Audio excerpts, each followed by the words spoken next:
Good afternoon, everyone. My name is Martin Donnelly.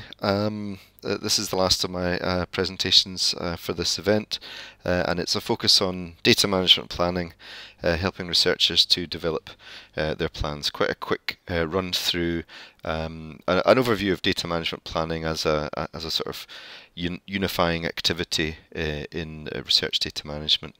And then some specifics on the DMP pilot, or the Open Data pilot in Horizon 2020, and what that means for researchers and research support people, and then a couple of links to some useful tools and resources that you might find helpful when helping researchers to create data management plans.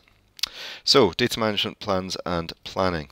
What is a data management plan? Well, research funders will often ask for a short statement to be submitted alongside grant applications. This is a document which details specifics of the data that will be created during a research project, and together with information on how it can be accessed and utilised either during the project or more often shortly afterwards. And data management planning is the process of planning, describing and communicating the activities that are carried out during the research life cycle in order to do three things: to keep sensitive data safe, and that's possibly the most important thing. Sensitive data can be either commercially or ethically sensitive. So ethically sensitive would be data which corresponds to living humans, for example. The second purpose of DMP is to maximize data's reuse potential. And finally, to support longer-term preservation. Some data sets are unique and can't be replicated. If you think about a census or a weather system, that information can only be captured at the time that it is captured. If it's lost forever. And data management planning is an underpinning activity. It pulls together the different strands of data management activities, and these strands can often span multiple project partners, so it's a form of communication during a project as well. So why plan data management activities? Well, it's fairly intuitive that planned activities stand a better chance of meeting their goals than unplanned ones. Furthermore, today's research environment, as you'll know, is increasingly collaborative, it's interdisciplinary, and it's increasingly international. Academia and industry are likely to have different norms and different cultures, and data management planning can enhance internal communication and coordination. The human challenges in data management are often more difficult to meet than the technological ones, so communication is increasingly important, and the process of planning can be more important than the plans created. That's quite an important message of this talk.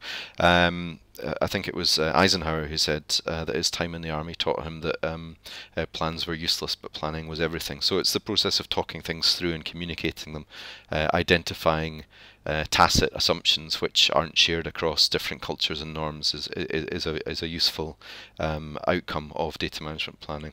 And furthermore, you're communicating not only with your contemporaries, your partners within the project or within your own university or your own institution, but you're communicating decisions that were taken about data with future reusers of that data.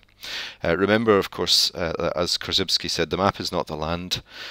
You shouldn't mistake planning something with actually doing that thing. So you plan things and then actually carry them out, and those are two separate, although interlinked, activities. So what does a data management plan look like? It's usually quite a short statement, and it will usually define these sorts of things: how data will be captured or created, how it will be documented and described, who will be able to access it and when, where will it be stored, how will it be backed up, and whether it will be shared and preserved for the long term. And data management plans are often submitted as part of funding applications. In the case of Horizon 2020, it's slightly different. They don't ask for a DMP to be submitted at the application stage. Rather, they expect several versions, the first being submitted 6 months after the project begins. But regardless of whether a DMP is required by a funder, some universities are finding them useful to mandate them in all cases where research is being carried out, in order that they can carry out compliance checks, due diligence, all that kind of stuff. And it can be useful furthermore for example, people running IT services to know how much data they should expect to have to host over a coming period. So, who's involved in data management planning? It's the same people really who are involved in research data management, which is a hybrid activity. It brings together stakeholder groups which may not always have a strong track record of working together. The principal investigator will usually have the ultimate responsibility for data, but the likelihood is that this will be delegated down to research assistants who will be more involved in day-to-day data management. The institutional funding office might have a compliance and oversight role. Services like library, IT, legal services might have a role to play. And then when you get into larger scale research, or what we might call more modern research, where there are consortial approaches and there are interdisciplinary, public-private partnerships, that sort of thing, all of these partners have to be on the same page. So the next section is about the data management pilot in Horizon 2020, or the Open Data Pilot as they actually call it. So the first link there is a link to the full guidelines on data management in Horizon 2020. That should be your first port of call if you've got any questions about it. I'll cover the sort of main points of it, but for detail go direct to the source. It covers around 20% of the Horizon 2020 budget, and specifically it covers innovation actions and research and innovation actions. The DMP contents cover data types. What sorts of data are you creating? Is it numerical data, textual data, audiovisual, that sort of thing? Is it qualitative or quantitative? Which standards will be used to capture the data and to store it? How will it be shared or made available, if indeed it's appropriate for sharing? How will it be curated? What value will you add to it by describing it and building upon it? And how will it be preserved for the longer term? I mentioned before that Horizon 2020 mandates three data management plan, three iterations of a data management plan. The first, the initial DMP, is due within the first 6 months of the project. There's a second mid-term DMP which asks for a little bit more detail, and thirdly there's the final review stage DMP, which is essentially preparing the data for longer term preservation. There are, as ever, opt-out conditions if, for example, sharing the data would compromise the imperative to commercialize data, then that's one potential opt-out.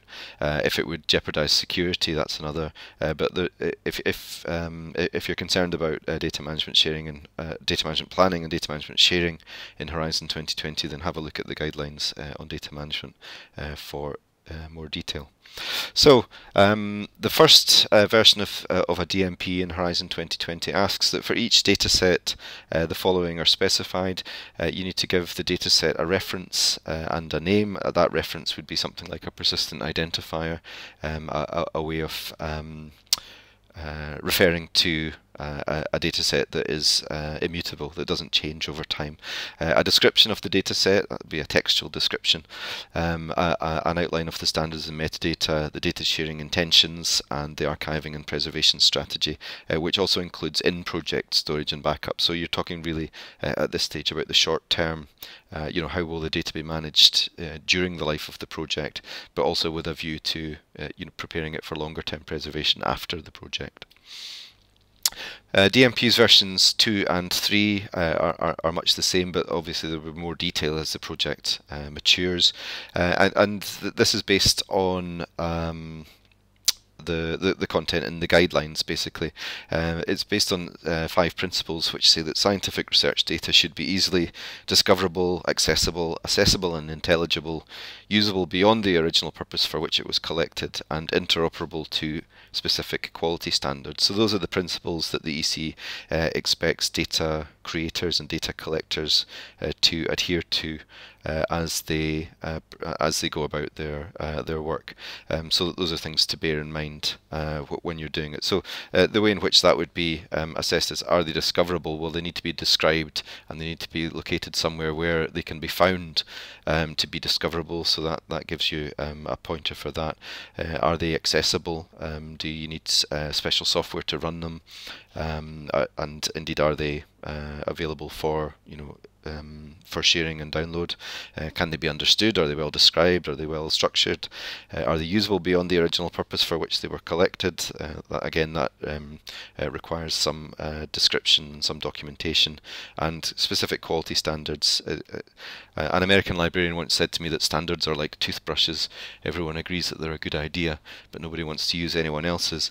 But nonetheless, standards are incredibly important in digital preservation and digital curation, and data should be captured according to accepted community norms.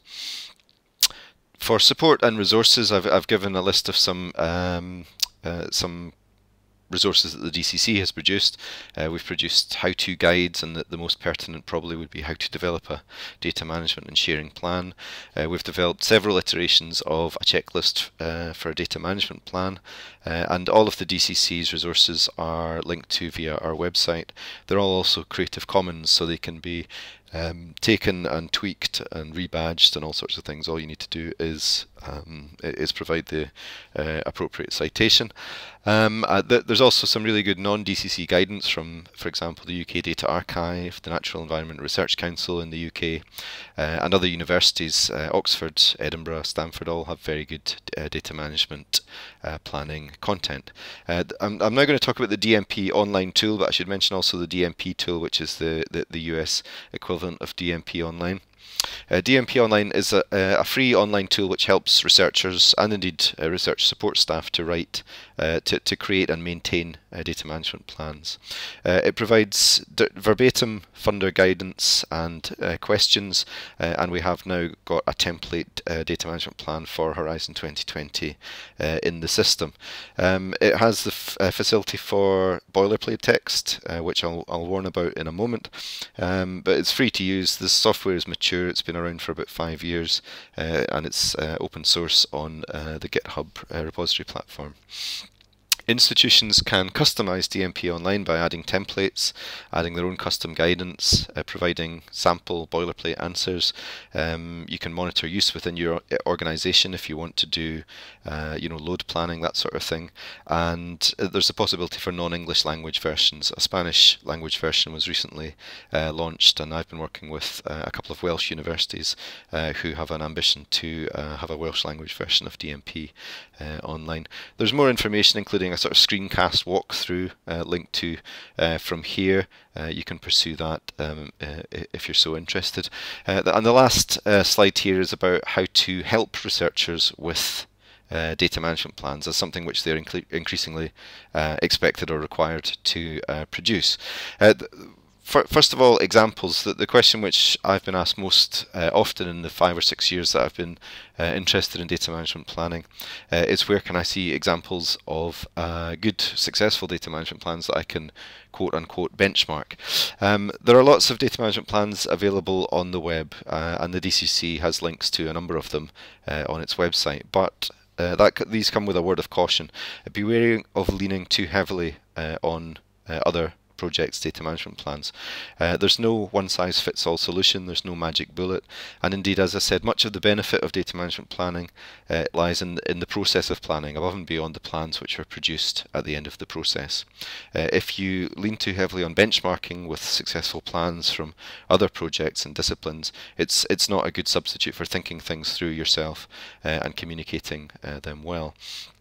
And indeed, as I've said before, the communication is twofold. There's the contemporary in-project communication between partners and within institutions, and secondarily, there's the communication across time with future data reusers who may be looking at this information after you have retired or otherwise moved on.